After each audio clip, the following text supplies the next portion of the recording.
تو اس کا یقیناً آپ کو بھی اجر ملے گا، کیونکہ آپ اس کے لیے خیر خواہی سوچ رہے ہیں، اور جس کے لیے یہ سوچا جا رہا ہے اگر وہ بھی اس نے نیت کے ساتھ اس کا حصہ بنے گا تو اللہ کریم ہے، اور اللہ اپنے بندوں کو اجر دینے کے معاملے میں بڑا ہی سخی اور فیاض ہے۔ وہ بہانے سے اپنی مخلوق کو اپنے فضل میں شریک کرنا چاہ رہا ہوتا ہے، تو اگر اس نیت کے ساتھ اپنے دوست کو صدقات نافلہ میں، خیرات میں، تحائف میں اس میں شریک کریں گے تو یقیناً اس کا اجر آپ کو بھی مل رہا ہوگا اور اسے بھی مل رہا ہوگا۔ بے شک۔ ڈاکٹر صاحب، نارملی جب زکوٰۃ ایک فرض ہے، ہمیں پتہ ہوتا ہے، نالج ہوتا ہے کہ مال کی زکوٰۃ کتنی کوانٹٹی میں ہمیں ادا کرنی، باقی نعمتوں کی زکوٰۃ کیسے ادا کی جائے؟ بہت اچھا اور بنیادی سوال، کیونکہ اللہ نے اپنے رزق میں سے خرچ کرنے کی بات کی ہے۔ عمومی طور پہ لوگ یہ سمجھتے ہیں کہ رزق سے مراد صرف مالی وسائل جو ہیں وہی ہیں، حالانکہ قرآن سے ہی ہمیں یہ بات سمجھ آتی ہے، یہ پیغام ملتا ہے، یہ روشنی اور رہنمائی ملتی ہے کہ رزق جو ہے وہ اللہ کی دیگر نعمتیں جو ہیں ان کو بھی رزق میں ہی شمار کیا گیا ہے، یعنی عزت جو ہے وہ بھی رزق کا ایک حصہ ہے۔ پھر اس سے ایک درجہ آگے جا کے آپ دیکھیں تو جو زندگی کے اندر سہولتیں موجود ہیں، علم موجود ہے، یعنی ہر وہ چیز جو زندگی میں راحت اور آسائش کا ذریعہ بنتی ہے وہ بنیادی طور پہ رزق ہے، یعنی ہر وہ شے جو آپ کی زندگی کے اندر آسانی پیدا کر رہی ہے، راحت پیدا کر رہی ہے، جس کی وجہ سے آپ پہلے کی نسبت زیادہ پرسکون ہوتے جا رہے ہیں، اولاد بھی تو آپ اس یہ میں آ سمجھ جاتی بالکل اس کا حصہ ہے، اولاد بھی اس کا حصہ ہے۔ اب آپ کا سوال بڑا خوبصورت ہے کہ کیا اللہ کے راستے میں جب خرچ کرنے کے لیے اللہ کہہ رہا ہے تو مال کی صورت میں ہی خرچ کرنا اللہ کے یہاں قبول ہوتا ہے یا اس کے علاوہ بھی کچھ صورتیں ہو سکتی ہیں، کوئی ذریعے ہو سکتے ہیں؟ تو جیسے آپ سب نے یہ سن رکھا ہے آج کل رمضان المبارک کے حوالے سے خاص طور پہ کہ مال کا انفاق جو ہے اللہ کے راستے میں وہ زکوٰۃ ہے، صدقات ہے، خیرات ہیں۔ بدن کی زکوٰۃ روزہ ہے، بالکل، اور رویوں کی بھی ایک زکوٰۃ ہوا کرتی ہے۔ جب آپ اپنے ارد گرد ناپسندیدہ لوگوں کے ناپسندیدہ کامنٹس پہ صبر کرتے ہیں اور ان کی طرف سے غیبت کی شکل میں، برائی کی شکل میں، بدزنی کی شکل میں، بدگمانی کی شکل میں آپ کے حوالے سے کوئی تکلیف دہ جملہ اور کوئی تکلیف دہ بات آپ تک پہنچتی ہے، اور وہ تکلیف دہ بات آپ کا ان کے ساتھ جو رویہ اسے تبدیل ہونے کا ذریعہ نہیں بناتی، یعنی آپ کی پازیٹیوٹی قائم رہتی ہے، اس نیگیٹیوٹی کے اگینسٹ ریئیکشن کے طور پہ آپ نیگیٹیو نہیں ہوتے بلکہ آپ مثبت فکر کے ساتھ ہی اس رشتے کو، اس تعلق کو، اس حیثیت کو قائم رکھنا چاہ رہے ہوتے ہیں۔ تو یہ جو اپنے اوپر جبر کرنا ہے یہ رویوں کی زکوٰۃ ہوا کرتی ہے، اور یقین مانے مال کے زکوٰۃ کی تو اپنی جگہ پہ ایک بہت بڑی اہمیت ہے ہی ہے، مال کے انفاق کی تو اپنے اللہ کے ہاں ایک بڑا درجہ ہے، لیکن رویوں کی جو زکوٰۃ ہے اس کا بھی اللہ کے ہاں بہت بڑا ایک درجہ ہے۔ اسی طرح پھر فکر اور سوچ کی ایک زکوٰۃ ہے، اس کے بھی ایک درجہ ہے۔ فکر اور سوچ کی زکوٰۃ کیا ہے کہ مجلس ہو یا تنہائی ہو، میں اپنی سوچ میں، اپنے خیال میں اسی طرح پاکیزہ رہوں جس طرح میں مجلس کے اندر، لوگوں کے اندر جو ہے وہ پاکیزہ رہتا ہوں۔ یہ جو اپنے آپ کو ان احتیاطوں میں ڈھالنے کا عمل ہے نا، یہ بھی اصل میں زکوٰۃ کی ذیل میں آتا ہے میرے خیال میں، اور میں یہ سمجھتا ہوں کہ شاید معاشرے کے اندر مال کی زکوٰۃ اور اس کی اہمیت جو ہے وہ اپنی جگہ پہ جتنی ضروری ہے اور اہم ہے، اتنی ہی یہ جو رویوں کی زکوٰۃ ہے اس کی بھی اتنی اہمیت ہے۔ یعنی آپ یہ دیکھیں کہ ایک مال کی زکوٰۃ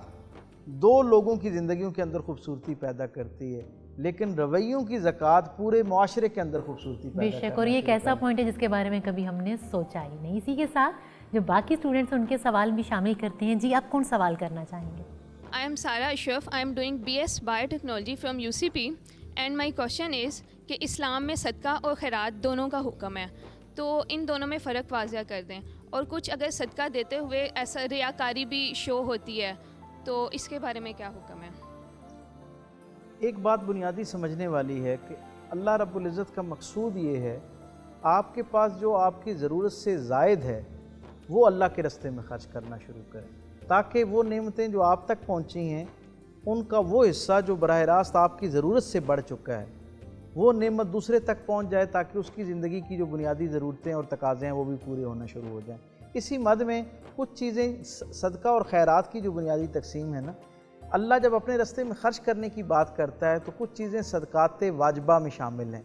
کچھ چیزیں صدقات نافلہ میں شامل ہیں۔ صدقات واجبہ وہ ہیں جو ہر قیمت آپ نے دینی ہے، مثلا جیسے زکوٰۃ کی ایک مقدار معین ہے، جب ایک خاص نصاب سے بڑھ کے آپ کے پاس وسائل ہو جاتے ہیں تو آپ کو وہ جو مقدار ہے وہ اللہ کے راستے میں خرچ کرنا ہوتی ہے، یہ بنیادی طور پہ صدقات واجبہ میں شامل ہوتی ہے۔ لیکن آپ نے وہ دے دی ایک خاص مقدار، اس کے بعد بھی ایک بڑی تعداد میں رزق وسائل آپ کے پاس موجود ہیں، مال موجود ہے، تو اب اس میں سے آپ اللہ کے راستے میں جو خرچ کریں گے وہ صدقات نافلہ میں شمار ہوگا۔ صدقہ اور خیرات دونوں ہی اللہ کے ہاں صدقات نافلہ میں سے، ہاں صدقہ جسے عرف عام میں ہم سب صدقہ سمجھتے ہیں، اس میں جو صدقات واجبہ ہیں، مثلا جو ہم منت کی شکل میں اللہ کے ساتھ کوئی وعدہ کر لیتے ہیں، ارادہ کر لیتے ہیں، کہ اللہ کے ساتھ قول کر لیتے ہیں، وہ صدقات واجبہ میں آ جاتا ہے۔ اور اسی طرح جب ہم کسی کی فوری ضرورت دیکھتے ہوئے ہمارے دل میں خیال آتا ہے کہ اس کی ہمیں مدد کرنی چاہیے، اس وقت جو ہم اس کی مدد کر رہے ہوتے ہیں وہ صدقات نافلہ میں آتی ہے۔ صدقہ جو ہے اس کی اہمیت اللہ کے ہاں اس درجے کی ہے، آپ اس سے صرف اس کا اندازہ لگائیں کہ قرآن بندے کی دنیا سے چلے جانے کے بعد اس کی صرف ایک حسرت بیان کرتا ہے۔ قرآن یہ بتاتا ہے کہ جب اس دنیا میں انسان کی اس سچائی سے بھرپور دنیا کے اندر جب آنکھ کھلے گی نا، تو قرآن کہتا ہے کہ وہ اللہ سے ایک ہی اپنی حسرت کا اظہار کرے گا کہ اے اللہ کاش تو مجھے دوبارہ دنیا میں بھیج تاکہ میں صدقہ کروں۔ اب مفسرین نے لکھا کہ وہ اس لیے یہ بات کہتا ہے کیونکہ باقی جو نیک اعمال ہیں وہ بھی اس نے وہاں دیکھ رکھے ہوتے ہیں کہ میرے جو میں نے نیک اعمال کیے تھے ان کا کیا اجر ہے۔ صدقے کا اتنا زیادہ اجر ہوتا ہے، اتنا یقینی اجر ہوتا ہے کہ جب وہ وہاں اس اجر کو دیکھتا ہے جو ظاہری زندگی میں وہ کر کے گیا ہوتا ہے، اس اجر کو دیکھ کے اسے اندازہ ہوتا ہے کہ اگر اللہ مجھے تھوڑی سی مہلت دے کے بھی واپس بھیجے تو میں صدقہ کروں، کیونکہ اس کا اجر جو ہے وہ اتنا زیادہ ہے کہ یہ بہت ساری نیکیوں پہ بھاری ہے۔ تو آپ اس سے اندازہ لگا لیجئے۔ اور پھر لیکن رسول اللہ صلی اللہ علیہ وسلم نے اس کی ایک اور بہت صراحت اور وضاحت کے ساتھ ایک بات بیان کی۔ آپ نے فرمایا کہ جو شخص چوائس کے ساتھ اپنی پوری ول پاور کے ساتھ ایک چیز اللہ کے راستے میں خرچ کر رہا ہے نا، اس کا اجر، اس کا مقابلہ کوئی اور صدقہ نہیں کر سکتا۔ یعنی حضور نے فرمایا کہ جو شخص صحت کے عالم میں 1 درہم صدقہ کرتا ہے، وہ بستر مرگ پر پڑتے ہوئے 100 درہم صدقہ کرنے سے زیادہ بہتر ہے۔ اور صوفیہ، حضور نے خود فرمایا ایک صحابی کو کہ سب سے بہترین صدقہ وہ ہے جو صحت کی حالت میں دیا جائے۔ صحت کی حالت سے مراد ایک تو ظاہری صحت ہے، دوسرا یہ کہ جب وسائل موجود ہوں، جب مصیبت آ جائے اور اس مصیبت کو ٹالنے کے لیے آپ اللہ کو راضی کرنے کے لیے جو صدقہ کر رہے ہوتے ہیں اس کا اجر بھی ہے، لیکن جو حالت امن میں جب آپ شکر کے مقام پر ہیں اس وقت اگر آپ اللہ کی راہ میں کوئی چیز خرچ کر رہے ہیں تو اس کا اجر کئی گنا ہو جاتا ہے۔ ہم عمومی طور پہ انسانوں کے مزاج اس طرح کے ہیں اور ہمارا رویہ یہ ہے کہ جب ہم کسی تکلیف اور مصیبت میں آتے ہیں تو پھر اللہ کے راستے میں خرچ کرنا شروع کر دیتے ہیں، جب ہمارے پاس مال کم ہونا شروع ہو جاتا ہے تو پھر ہم جو ہے وہ اللہ کے راستے میں خرچ کر رہے ہوتے ہیں، اور جب ہمارے پاس وسائل بھرپور ہوتے ہیں، ظاہری طور پہ کوئی مصیبت، پریشانی، الجھن ہماری زندگی کا ایسا نہیں ہوتی تو ہمارا ہاتھ اس طرح کا کشادہ نہیں رہتا۔ حالانکہ لوگوں کو یہ بات سمجھ ہی نہیں آتی کہ دنیا کے اندر کائنات میں اکلوتا سب سے سچا سچا رب دنیا کے سارے انسانوں کو دعوت دیتا ہے کہ آپ مختلف لوگوں کے ساتھ تجارت کرتے ہیں، اپنے دوستوں کے ساتھ، احباب کے ساتھ، آپ کو اپنے ان سارے بھروسے کے رشتوں میں تجارت کرتے ہوئے، لین دین کرتے ہوئے نقصان کا خدشہ رہتا ہے۔ کم عقلی کے ہونے کی وجہ سے کم نقصان ہوتا ہے اور عقل کے اضافی استعمال کی وجہ سے بعض اوقات زیادہ نقصان ہو رہا ہوتا ہے۔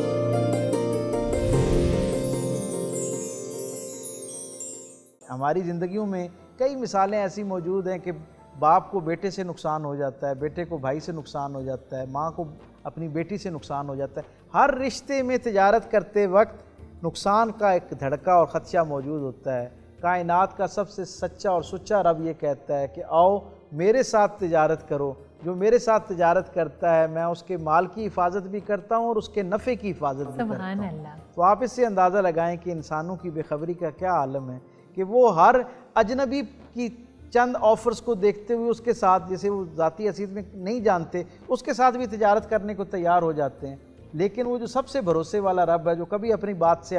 اپنے کلمے سے کو واپس نہیں لیتا، کبھی اپنی بات سے پیچھے نہیں ہٹتا، وہ جب تجارت کے لیے آفر کرتا ہے اور اس تجارت پہ یقینی نفع کی بشارت سناتا ہے، ہم اس وقت اپنے مال کو اس کے راستے میں خرچ کر کے اس کے ساتھ تجارت نہیں کر رہے ہوتے۔ تو یہ ایک ہماری عقلی مجبوری کہہ لیں یا ہماری عقلی بدبختی کہہ لیں کہ وہ جو سچا سچا سب سے یقینی نفع دینے والا رب ہے، اس سے تجارت کرتے ہوئے ہم گریز اور خدشے کا شکار ہوتے ہیں۔ کم عقلی بھی کہہ لیں اس کو، کم عقلی بھی کہہ لیں۔ یقیناً یہ کم عقلی ہے، کیونکہ انسان بہت سارے معاملات میں عقل کے ہاتھوں پچھتاوے کا شکار ہوتا ہے۔ عمومی طور پہ ہم یہ سمجھتے ہیں نا کہ عقل استعمال نہ کرنے سے بندہ پچھتاوے کا شکار ہوتا ہے، لیکن جب آپ انسانی تاریخ اور مزاج کا اندازہ لگائیں تو آپ کو پتہ چلے گا کہ بہت ساری ایسی باتیں ہیں جن میں انسان یعنی جو کم عقلی کے ہونے کی وجہ سے کم نقصان ہوتا ہے اور عقل کے اضافی استعمال کی وجہ سے بعض اوقات زیادہ نقصان ہو رہا ہوتا ہے۔ بے شک جی، اگلا سوال کون کرنا چاہیں گے؟ میرا نام سیدہ زارا علی ہے، میں PGC میں پڑھتی ہوں۔ ڈاکٹر صاحب، جو حدیث مبارکہ ہے کہ تحفے دو تحفے لو تو اس سے محبت بڑھتی ہے، وہ تحفہ جو رشوت کی شکل میں دیا جاتا ہے اس کی شرعی حیثیت کیا ہے؟ رسول رحمت صلی اللہ علیہ وسلم کی زندگی کو جب ہم دیکھتے ہیں تو اس میں جہاں اور بہت ساری خوبصورتیوں کے جہان آباد ہیں، وہاں ہم تک ایک یہ خوبصورتی اور سچائی بھی پہنچتی ہے کہ آپ تحفے دینا اور تحفے لینا دونوں کو بہت پسند فرماتے تھے۔ یعنی رسول اللہ صلی اللہ علیہ وسلم کو جب کوئی تحفہ دیتا تو آپ اسے بہت خوش دلی کے ساتھ قبول بھی فرماتے اور پھر پورے اہتمام کے ساتھ، بلکہ اس سے بڑھ کے اہتمام کے ساتھ تحفوں کا جو ہے وہ بدلاؤ بھی کرتے تھے، بدلاوا بھی کرتے تھے، اپنی طرف سے بھی تحفے جو ہے وہ لوگوں کو عنایت کیا کرتے تھے۔ اور ایک بہت حضور کی زندگی کا ایک بہت دمکتا چمکتا واقعہ ہے کہ جب حضرت سلمان فارسی رضی اللہ تعالیٰ عنہ رسول اللہ صلی اللہ علیہ وسلم کی بارگاہ میں آئے تو وہ کیونکہ بہت سارے آج کے ظاہری ملک جو ہیں ان سے سفر کرتے ہوئے حجاز مقدس تک پہنچے تھے، انہوں نے سن رکھا تھا کہ جو آخری نبی ہے اس کی دو بنیادی نشانیاں ہیں۔ ایک تو یہ ہے کہ وہ تحفے کو قبول کرتا ہے اور خیرات کو یا جو اس مد میں دی گئی چیز ہوتی ہے، اجرت کی مد میں دی گئی چیز ہوتی ہے، اسے قبول نہیں کرتا۔ آخری نبی کی یہ نشانی ہوگی۔ اور دوسرا یہ ہے کہ اس کے پشت مبارک کے اوپر مہر نبوت ہوگی۔ آپ نے یہ اپنے بزرگوں سے سن رکھا تھا اور اسی دو بنیادی جو کہہ لیں کہ جو بنیادی پرکھ تھی اس کو اپنے ساتھ لے کے سفر میں تھے اور دل میں تمنا تھی کہ اللہ کا آخری نبی جو ہے اس کا دیدار ہو۔ وہ چلتے چلتے مقدس گھڑی آ پہنچی جس وقت وہ رسول اللہ صلی اللہ علیہ وسلم کے بالکل سامنے بیٹھے، نبی مکرم علیہ الصلوۃ والتسلیم وہاں موجود تھے، آپ سامنے آئے، اجنبی تھے، پہلی ملاقات تھی تو کھجوریں پیش کی۔ رسول اللہ صلی اللہ علیہ وسلم نے فرمایا، اور یہ اس سے بڑھ کر ایک راز کی اور خیر کی بات آپ کو بتاؤں کہ وہ اتنے بے چین تھے کہ مدینے کے انہیں جب پتہ چلا کہ حضور کا جو آخری نبی کا جو ظہور ہونا ہے وہ کھجوروں والی سرزمین پہ ہونا ہے، تو انہوں نے مدینے کے گرد و نواح میں تجارت وہ اپنی جو ہے وہ روزگار کے لیے ملازمت اختیار کر لی۔ آپ کھجوروں کی ایک درخت کے اوپر چڑھ کے اتار رہے تھے کھجوریں کہ اچانک کسی آدمی نے آپ کو یہ خبر دی کہ مکے کی جانب سے ایک ایسی ہستی مدینے کے اندر داخل ہوئی ہے جو آخری نبی ہونے کا دعویٰ کرتی ہے۔ آپ نے یہ بات سنی اور فوراً وہاں سے چھلانگ لگائی، جو خوشہ آپ کے ہاتھ میں تھا بس اسی کو رکھا، باقی کو چھوڑ دیا اور دوڑتے ہوئے حضور کی بارگاہ میں پہنچے۔ وہ خوشہ لے کر آئے اور رسول اللہ صلی اللہ علیہ وسلم کے سامنے پیش ہوئے۔ حضور نے پوچھا یہ کیا چیز ہے؟ تو انہوں نے کہا کہ بس میں نے یہ سوچا تھا کہ یہ کسی کو میں جو ہے نا وہ پیش کر دوں۔ اب وہ پیش کرنے کے لیے انہوں نے کہا تو حضور نے کہا کہ نہیں، ہم یہ نہیں لیتے۔ وہ واپس چلے گئے اور دوسرے دن وہ پھر دوبارہ کھجوریں لے کر آئے۔ حضور نے کہا یہ کیا ہے؟ دوبارہ پوچھا، انہوں نے کہا کہ یہ ہدیہ ہے، میری طرف سے تحفہ ہے۔ تو حضور نے مسکراتے ہوئے اس کو قبول کر لیا۔ ان کو پہلی نشانی یہ پتہ چل گئی کہ رسول اللہ صلی اللہ علیہ وسلم جو ہے نا وہ جو ان کے بارے میں بشارت تھی توریت میں، انجیل میں، زبور میں اور پہلے آسمانی جو صحائف ہیں ان کے اندر، وہ ایک پہلی علامت پوری ہوگی۔ انہوں نے پھر اپنے دل کی بات کہہ دی، مسکرانے لگے تو چہرے پہ اطمینان آنا شروع ہوا۔ میرے کریم آقا صلی اللہ علیہ وسلم نے ان کی طرف مسکرا کے دیکھا اور کہا کہ سلیمان، پہلی شرط جو ہے کیا یہی تمہیں ایمان پر قائم کرنے کے لیے کافی ہے یا جو دوسری علامت اور نشانی ہے اس کو بھی ظاہر کروں تاکہ تمہارا دل جو ہے وہ دین کے ساتھ جڑے؟ تو انہوں نے کہا کہ یا رسول اللہ میں تو آپ کے ساتھ میرا دل تو جڑ گیا، آپ کا یہ کہنا ہی بہت کافی ہے، لیکن اگر میری ایک تسکین قلب کے لیے اگر مجھے یہ عزت عطا کر دیں کہ میں اس مہر مبارک کو دیکھ سکوں تو یہ میرے لیے شرف کی بات ہوگی۔ رسول اللہ صلی اللہ علیہ وسلم نے اپنا کرتا مبارک اٹھایا، انہوں نے وہ مہر دیکھی اور پھر اس کا بوسہ لیا اور اللہ کے رسول صلی اللہ علیہ وسلم کے ہاتھ پر ایمان قبول کیا۔ تو اس سے پتہ چلتا ہے کہ حضور کی بنیادی جو ایک علامت تھی نا نبوت کی علامات، ان میں سے ایک علامت یہ بھی تھی کہ وہ تحفہ لیا کرتے تھے۔ کوئی آدمی کتنا ہی اعلیٰ عرفہ درجے کا عمل یعنی نماز، حالت نماز میں ہو، حتیٰ کہ اللہ کی بارگاہ میں اپنی جان پیش کر رہا ہو، لیکن اگر اس کی نیت جو ہے وہ اللہ کی رضا حاصل کرنا نہیں ہے،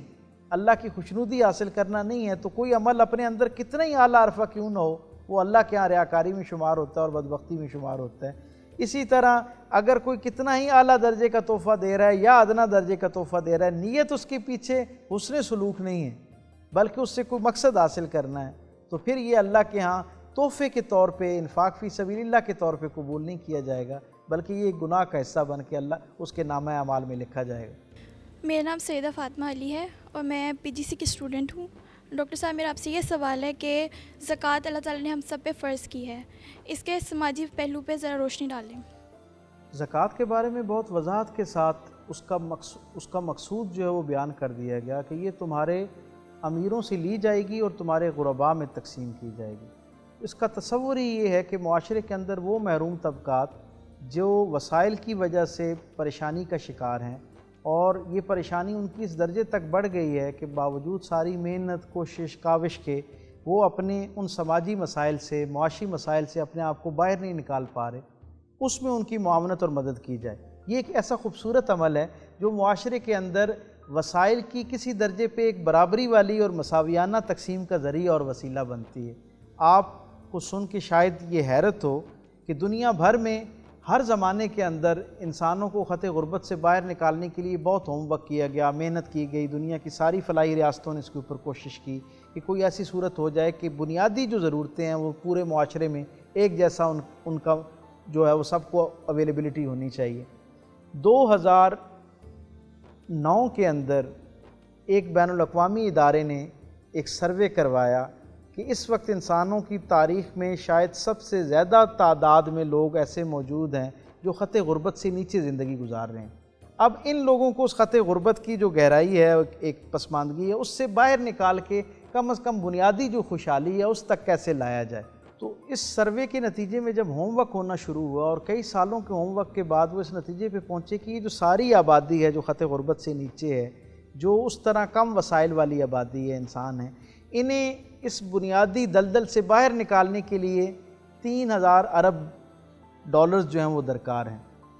اگر 3000 ارب ڈالر موجود ہوں پوری دنیا میں، کہیں کوئی ایسی صورت پیدا ہو کہ ایک جگہ اکٹھے ہو جائیں، تو ہم ان کو 1 سے 2 سال کے اندر اس بنیادی محرومی سے نکال کے بنیادی وسائل والی دنیا میں آباد کر سکتے ہیں۔ یہ ایک بہت بنیادی ڈیجٹ تھا اور ایک آپ کہہ سکتے ہیں کہ سارے باوسائل انسانوں کے لیے ٹارگٹ تھا، ایک دعوت فکر تھی کہ اگر وہ سارے اکٹھے کر دیں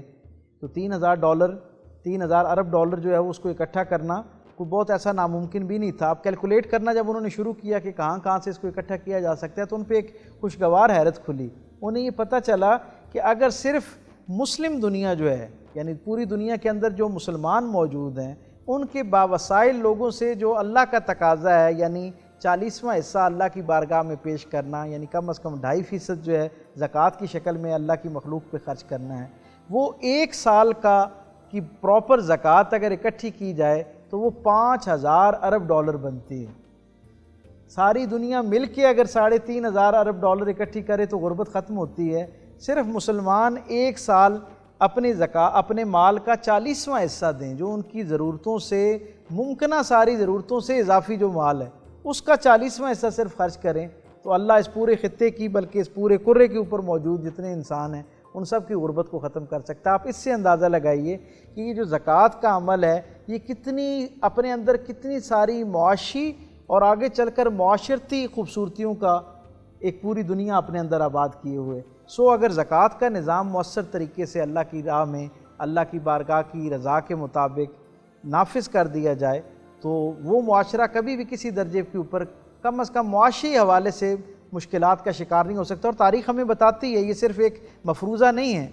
یعنی آج کی جو کیلکولیشن اور ریسرچ ہے وہ تو میں نے آپ سے شیئر کی، اور ماضی میں اگر آپ دیکھیں تو اس کی اکلوتی مثال کہاں پہ ہے کہ جب انسان خوشحال تھے، اور خوشحالی کا کیا لیول تھا جب خلافت راشدہ کے دور میں زکوٰۃ کا ایک منظم مربوط نظام، مؤثر نظام صحیح معنوں میں اپنی پوری روح کے ساتھ کام کر رہا تھا، فنکشنل تھا، تو نتیجہ کیا تھا؟ پوری مملکت اسلامیہ میں لوگ زکوٰۃ لے کر گھوما کرتے تھے، سوچا کرتے تھے، پوچھا کرتے تھے کہ کوئی ایسا شخص ملے جو زکوٰۃ لینے کے لیے آواز بلند کرے۔ کئی دنوں تک، اور تاریخ بتاتی ہے بعض دفعہ کئی مہینوں تک لوگوں کو انتظار کرنا پڑتا تھا کہ کوئی ضرورت مند آئے اور اس کو دیا جائے۔ نتیجتاً پھر وہ مال اضافی طور پہ، کیونکہ ظاہری ضرورت مند باقی نہیں رہے تھے، معاشرہ اتنا خوشحال ہو چکا تھا کہ وہ پھر مال جو زکوٰۃ جو ہے وہ بیت المال میں جمع ہو جاتی تھی۔ بیت المال پھر وظائف کی شکل میں اور دلجوئی کی اور جو صورتیں ہو سکتی ہیں، آسانیوں کی اور جو صورتیں ہو سکتی ہیں، ان میں اس مال کو خرچ کرتے تھے۔ تو آپ اس سے اندازہ لگا لیجئے کہ صرف دین اسلام کا ایک پہلو جو ہے، اگر اس کو صحیح اس کی روح کے ساتھ نافذ کر دیا جائے، اس پہ عمل ہونا شروع ہو جائے، اور باقی دنیا کو چھوڑ دیں جو باقی نان مسلمز ہیں، صرف مسلمان ہی اس حصے کے اوپر جو اللہ کی طرف سے فرمان ہے اسے اپنی زندگی کا حصہ بنا لیں اس کی روح کے مطابق، تو پوری دنیا کے مسلمانوں کے مسائل تو الحمدللہ ختم ہو ہی جائیں گے، اس سے پوری دنیا کے مسائل جو ہیں وہ ختم کرنے میں مدد ملے گی، اور پھر انسان واقعتاً اس قرے کو اس طرح خوشحال اور آباد قرہ بنا سکے گا جو دنیا کے اس قرے کے اوپر پیدا ہونے والے ہر انسان کی آنکھ کا خواب ہے۔ سو ہمیں کوشش کرنی چاہیے کہ دین کو اس کی روح کے مطابق سمجھنے کی کوشش کریں، اور وہ دین اسلام جو زندگی کے باقی سارے پہلوؤں کے ساتھ ساتھ انسانی زندگی کے اندر جو معاشی معاملات ہیں ان کی بھی مسائل کو اتنی